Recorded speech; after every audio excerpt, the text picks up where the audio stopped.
Hello friend, welcome back. तो आज हम देखने वाले हैं इनेट इम्यून सिस्टम।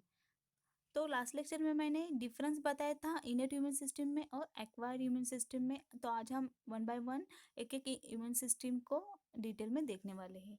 तो फ्रेंड्स, वीडियो स्टार्ट करने से पहले जो लोग मेरे चैनल पे न्यू है प्लीज़ मेरे चैनल को सब्सक्राइब कीजिएगा। तो चलिए स्टार्ट करते हैं। ये जो इनेट इम्यून सिस्टम होती है ये हमें मिलती है हमारे बर्थ के दौरान। जब हमारा बर्थ होता है, बर्थ से ही हमारे अंदर ही इम्यून सिस्टम प्रेजेंट होती है। और ये जो इम्यून सिस्टम है वो नॉन स्पेसिफिक होती है और हमारी बॉडी में ऑल टाइम प्रेजेंट होती है और ये इमीडिएट एक्टिवेट हो जाती है। जब भी हमारे बॉडी में किसी भी टाइप का फॉरेन मटेरियल या एंटीजन का एंट्री होता है तब ये इम्यून सिस्टम हमारे बॉडी में पहले से ही एक्टिव होती है। और कभी कभी ये क्या होता है, जो हमारे इनेट इम्यून सिस्टम के जो बैरियर्स होते हैं, फिजिकल बैरियर कहते हैं जिसे हम बायोलॉजिकल बैरियर हो या केमिकल बैरियर, तो ये बैरियर क्या करते हैं, पैथोजन के एंट्री से पहले उसको प्रिवेंट कर देते हैं। तो ये जो सिस्टम होती है ये हमारे बॉडी में ऑल टाइम प्रेजेंट होती है और ये इमीडिएट होती है। और इसके लिए, इसके एक्टिवेशन के लिए किसी भी टाइप के एंटीजन का एक्सपोजर होना बिल्कुल ज़रूरी नहीं है, बिकॉज एंटीजन के एक्सपोजर से पहले ही एक्टिवेट हुई रहती है हमारे बॉडी में। ये जो सिस्टम है वो हमारे बॉडी में फर्स्ट लाइन डिफेंस का मैकेनिज्म प्ले करती है अगेंस्ट इन्वेडिंग पैथोजन। जो पैथोजन होते हैं इसके अगेंस्ट से हमारी बॉडी में डिफेंस मैकेनिज्म प्ले करती है। तो इस सिस्टम में कुछ ऐसे रिसेप्टर्स होते हैं जो पैथोजन को रिकॉग्नाइज करते हैं, जिसे हम टोल लाइक रिसेप्टर कहते हैं। जो हमारे बॉडी में जो सेल्स होती है उसके सेल के प्लाज्मा मेम्ब्रेन के ऊपर ऐसे कुछ रिसेप्टर्स होते हैं जो बाहर के फॉरेन मटेरियल को या पैथोजन बैक्टीरिया हो या एंटीजन हो उसे रिकॉग्नाइज करती है on the basis of their structure के बेसिस पर उसको रिकॉग्नाइज करती है। और बाद में जो हमारी इम्यून सिस्टम है वो क्या कर देते हैं, इसको रिमूव कर देते हैं हमारे बॉडी से। तो आज हम यहाँ पे देखेंगे पहले कि फंक्शंस क्या होते हैं हमारे इनेट इम्यूनिटी के। जो हमारी इनेट इम्यूनिटी होती है ये क्या करती है, ये हमारे बॉडी में जब कोई भी बाहर का पैथोजन हो या वायरस हो या एनी एंटीजन हो अगर हमारे बॉडी में एंट्री करे तो वो क्या कर देगा, हमारे बॉडी की सेल को इन्फेक्शन कर देगा। हमारे बॉडी में इन्फेक्शन हो जाएगा, वहाँ पे हमारे बॉडी में डैमेज हो सकता है या इंजरी हो सकती है। तो ये जो इम्यून सिस्टम है इसका फर्स्ट जो मोस्ट इम्पॉर्टेंट जो फंक्शन होता है ये होता है अपनी बॉडी में इन्फेक्शन को कंट्रोल करना। और कंट्रोल करते वक्त तो क्या कर देते, इन्फेक्शन को रिमूव कर देते, क्योंकि वहाँ से वो हमारे बॉडी में जो पैथोजन आया था बाहर से उसको डिस्ट्रॉय कर देगी और इलिमिनेट कर देगी। तो ये जो मोस्ट प्रायर फंक्शन होता है हमारे इनेट इम्यून सिस्टम का। And it also eliminate infected cells of our body. Sometimes क्या होता है, अगर बाहर का कोई फॉरेन मटेरियल हमारे बॉडी में आ जाए तो हमारी इम्यून सिस्टम क्या हो जाएगी, एक्टिवेट हो जाएगी और उसको हटा देगी, डिस्ट्रॉय कर देगी। बट बाहर से कुछ इन्फेक्शन अगर हमारे बॉडी में हो जाए तो हमारे बॉडी की सेल में इन्फेक्शन हो जाता है। और सेल जो होती है वो हमारी बॉडी का खुद का पार्ट होते हैं, लेकिन ये जो हमारी इम्यून सिस्टम होते हैं इनेट इम्यून सिस्टम, तो ये क्या कर देते हैं, हमारी खुद के बॉडी की सेल जो इन्फेक्टेड सेल्स है, वायरस से इन्फेक्टेड सेल है, उसे हमारे बॉडी से इलिमिनेट कर देती है। और इलिमिनेट करने के बाद अगर बॉडी में कुछ सेल्स या टिश्यूज डैमेज हो गई है तो वहाँ पर भी रिपेयर मैकेनिज्म होता है। देन इसके बाद ये क्या कर देते हैं, हमारी बॉडी में जो दूसरी सिस्टम होती है जो सेल मेडिएटेड इम्यून सिस्टम होते हैं जिसे हम एक्वायर्ड या एडेप्टिव इम्यून सिस्टम करते हैं। तो ये जो इनेट इम्यून सिस्टम होती है हमारी पहले ये काम कर देती है, लेकिन बाद में क्या कर देगी, एडेप्टिव इम्यून सिस्टम को स्टिमुलेट कर देगी। तो यहाँ पे हम देखेंगे कि हमारे बॉडी में अगर किसी भी टाइप का माइक्रोब्स एंटर होता है, किसी भी टाइप का पैथोजन अगर हमारे बॉडी में एंटर होता है तो हमारी इनेट इम्यून सिस्टम इसको कैसे रिस्पॉन्स करती है। तो यहाँ पे जो हमारी इनेट इम्यून सिस्टम होती है यहाँ पे दो टाइप्स यहाँ पे रिस्पॉन्स करते हैं अगेंस्ट माइक्रोब्स। तो पहला जो रिस्पॉन्स होता है वो होता है इन्फ्लामेशन। तो ये इन्फ्लामेशन क्या होता है, जब किसी भी टाइप का माइक्रोब्स हमारी बॉडी में एंटर करता है तो पहले क्या होगा, वो हमारी बॉडी में जाएगा और जिस साइड पे वो माइक्रोब होगा वहाँ पे क्या होगा, हमारी बॉडी के जो इम्यून सिस्टम के सेल्स है वो क्या कर देगी, वहाँ पे माइग्रेट कर देगी। सपोज यहाँ पे हमारे इम्यून सिस्टम की सेल्स है, उसके साथ ही साथ मैंने बताया था लास्ट में कि हमारे बॉडी में जो प्लाज्मा प्रोटीन होते हैं वो भी हमारे इम्यून सिस्टम में काम करते हैं। हमारा ब्लड में बहुत सारे प्रोटीन होते हैं, वो भी हमारे इम्यून सिस्टम में डिफेंसिव मैकेनिज्म में काम करते हैं। तो इन्फ्लामेशन में क्या होता है, अगर किसी भी टाइप का वायरस या माइक्रोब्स हमारे बॉडी में एंटर करता है, इंजुरी कर देता है हमारे बॉडी में, तो उस साइड पे हमारे बॉडी के जो इम्यून सिस्टम के सेल्स होते हैं, प्लाज्मा प्रोटीन होता है और ब्लड होता है, वो क्या कर देगी, माइग्रेट हो जाएंगे दिस साइड पे। इन्फेक्शन जहाँ पे हुआ है वहाँ पे वो माइग्रेट हो जाएगा, और माइग्रेट हो जाने के बाद क्या कर देगी, वहाँ पे जो इन्फेक्शन हुआ है वो इन्फेक्शन को ठीक कर देंगे। वहाँ पे अगर कोई पैथोजन होगा तो पैथोजन को डिस्ट्रॉय कर देंगे और हमारे बॉडी से इलिमिनेट कर देंगे। जो सेकंड इसका रिस्पॉन्स है इम्यून सिस्टम का, वो है एंटीवायरल रिस्पॉन्सेस। ये एंटीवायरल डिफेंसेस में मैकेनिज्म करती है। तो ये कैसे प्ले करते हैं एंटीवायरल डिफेंस में, जब किसी भी टाइप का वायरस का अगर हमारे बॉडी में इन्फेक्शन हुआ हो, अटैक हुआ हो, तो ये क्या कर देगी, ये सेल मेडिएटेड इम्यून सिस्टम होते हैं, जहाँ पे क्या हो गया, एनके सेल्स जो हमारे बॉडी में होते हैं, नेचुरल किलर सेल्स, और साइटोकाइनेट मेडिएटेड रिस्पॉन्स होता है यहाँ पे। ये साइटोकाइन्स जो होते हैं ये केमिकल सब्सटेंसेस होते हैं जो सेल से सिक्रीट होते हैं, और वहाँ पे जहाँ पे वायरल इन्फेक्टेड सेल हो तो वहाँ पे क्या होगा, एनके सेल जो नेचुरल किलर सेल है वो वायरस इन्फेक्टेड सेल को क्या कर देगी, किल कर देगी, और वहाँ पे जो इन्फेक्शन हुआ है उसको पूरी तरह से डिस्ट्रॉय कर देगी। तो ये जो हमारी इम्यून सिस्टम है, ये माइक्रोब के अगेंस्ट इस तरह दो वे में क्या कर देती है, रिस्पॉन्स कर देती है। एक था इन्फ्लामेटरी रिस्पॉन्स और दूसरा था एंटीवायरल डिफेंसेस।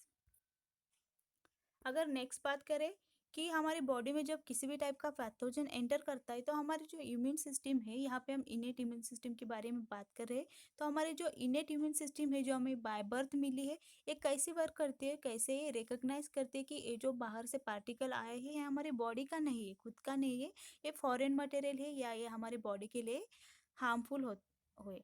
तो ये कैसे रिकॉग्नाइज करते हैं, तो फ्रेंड्स यहाँ पे जो हमारी इम्यून सिस्टम है इसके अंदर एक ऐसा फंक्शन होता है कि ऐसे कुछ पैटर्न होते हैं कि वो बाहर के मॉलिक्यूल को रिकॉग्नाइज कर सकते हैं। तो यहाँ पे जो स्ट्रक्चर होता है माइक्रोबायल पैथोजन का, ये जो पैथोजन होते हैं जो बाहर से आते हैं, इनके बॉडी के ऊपर कुछ ऐसे स्ट्रक्चर प्रेजेंट होते हैं जिसको हमारी इम्यून सिस्टम पहचान लेती है, आइडेंटिफाई कर देती है, और उसके ऊपर ये क्या कर देगी, आइडेंटिफाई करने के बाद उसको डिस्ट्रॉय कर देगी और इलिमिनेट कर देगी।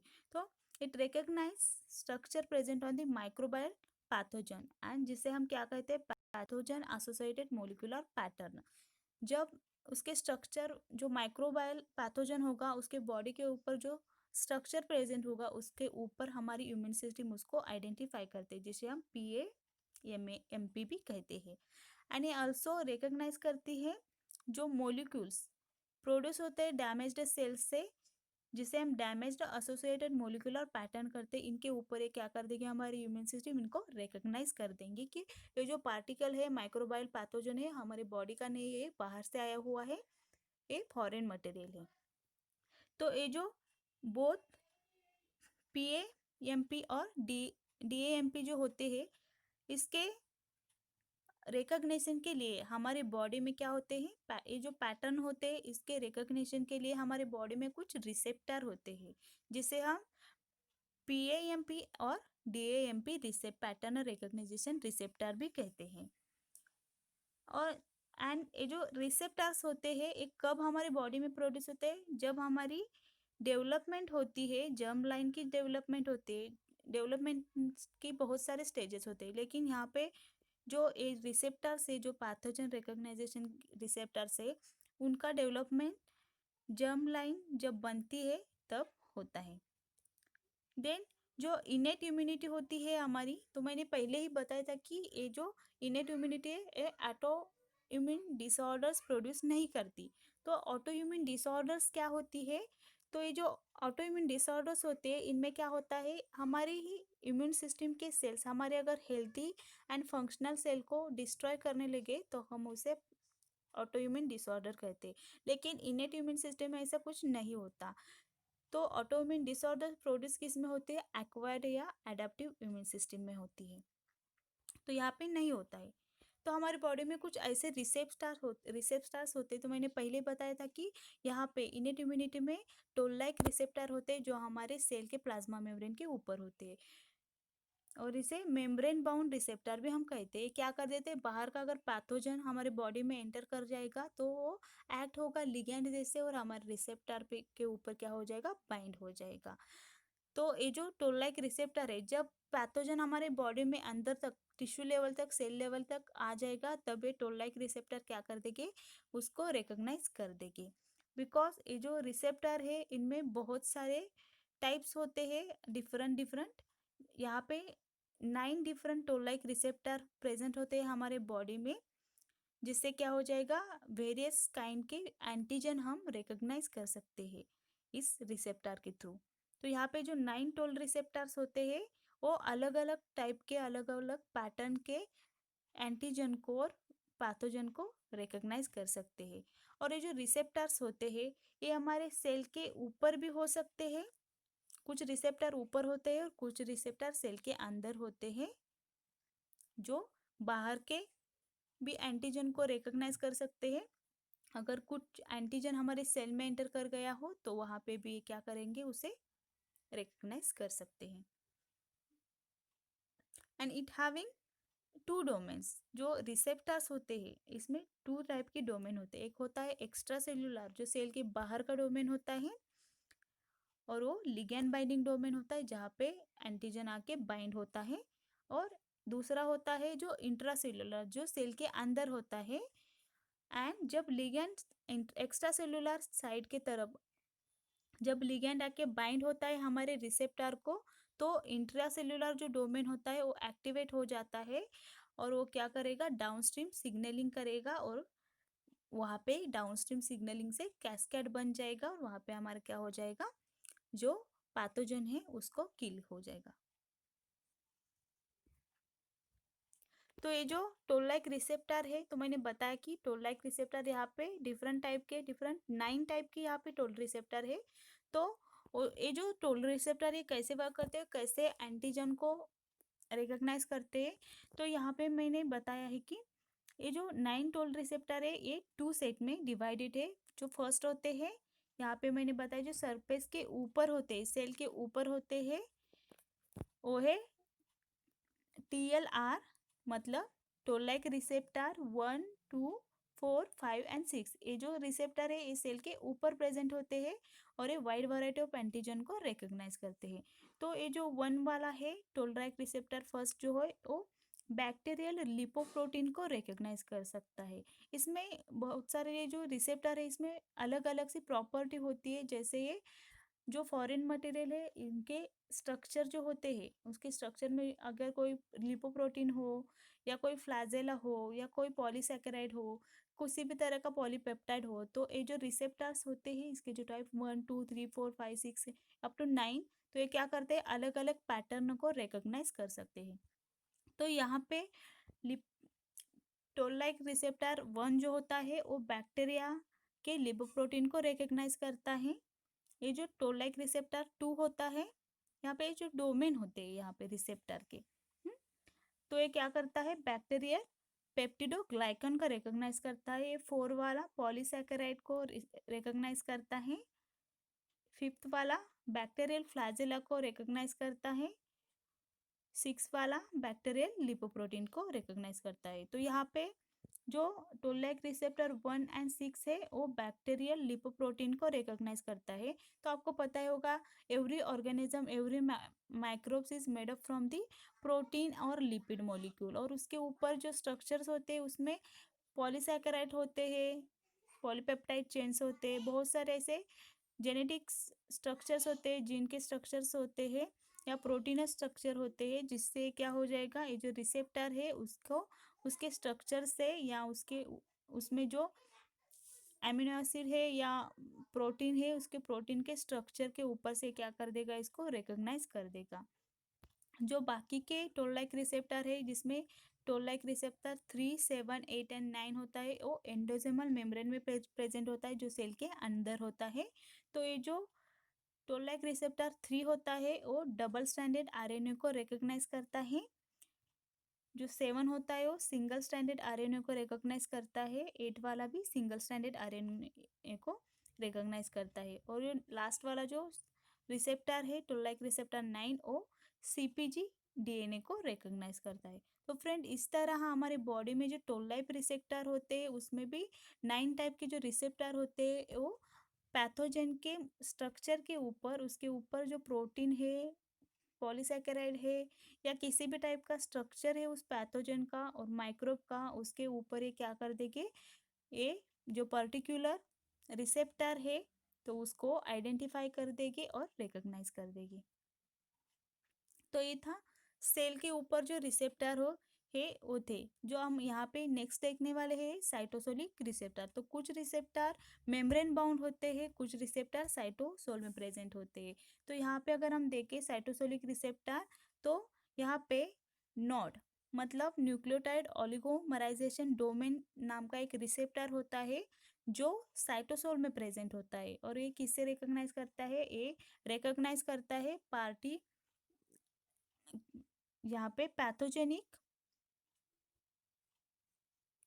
Associated molecular pattern and damage associated molecular pattern को, जो पैथोजन से होते हैं।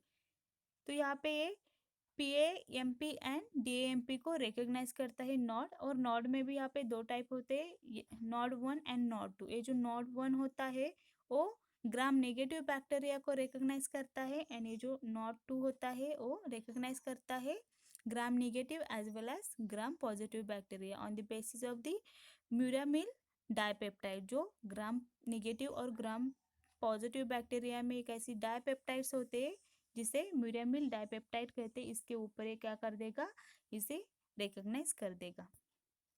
और यहाँ पे सम अदर भी साइटोसोलिक रिसेप्टर है जिसमें रेटिनोइक एसिड इंडिसिबल जीन 1 जिसे हम रीक 1 कहते हैं, ये भी साइटोसोलिक रिसेप्टर है और ये वायरल आरएनए को रिकॉग्नाइज करता है।